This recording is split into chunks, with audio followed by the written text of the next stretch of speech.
మట్టి గణపతులను ప్రతిష్ఠించి పూజించడం శ్రేష్టమని ఎమ్మెల్యే పాయల్ శంకర్ అన్నారు. వినాయక చవితి పండుగను పురస్కరించుకుని సనాతన హిందూ సమితి ఆధ్వర్యంలో ఆదిలాబాద్లోని గోపాలకృష్ణ మఠంలో మట్టి విగ్రహాలను ఎమ్మెల్యే పంపిణీ చేశారు. మట్టి గణపతులను పూజించి పర్యావరణాన్ని పరిరక్షించాలని మఠాధిపతి యోగానంద సరస్వతి సమితి అధ్యక్షుడు ప్రమోద్ కుమార్ పేర్కొన్నారు.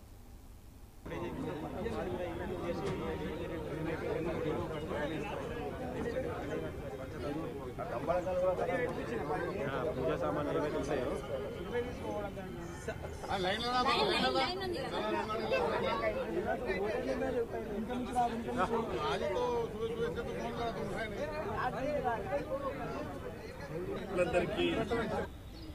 వినాయక చవితి శుభాకాంక్షలు. 33 కోట్ల దేవతలకు అన్నిటికన్నా ముందు ఆ యొక్క గణేశుణ్ణి ప్రార్థించుకొని ఏ కార్యక్రమం చేసినా కూడా గణేశుని ప్రార్థనతోనే మన యొక్క కార్యక్రమాలు మొదలవుతాయి. ఈరోజు కాలుష్యాన్ని నివారించాలని సనాతన హిందూ ఉత్సవ సమితి ఆధ్వర్యంలో ఈరోజు మట్టి గణపతి విగ్రహాలని ప్రజలకు ఇవ్వడం జరిగింది. మారుతున్నటువంటి పరిస్థితులలో ప్లాస్టిక్ రహిత సమాజాన్ని నిర్మించుకోవాలి.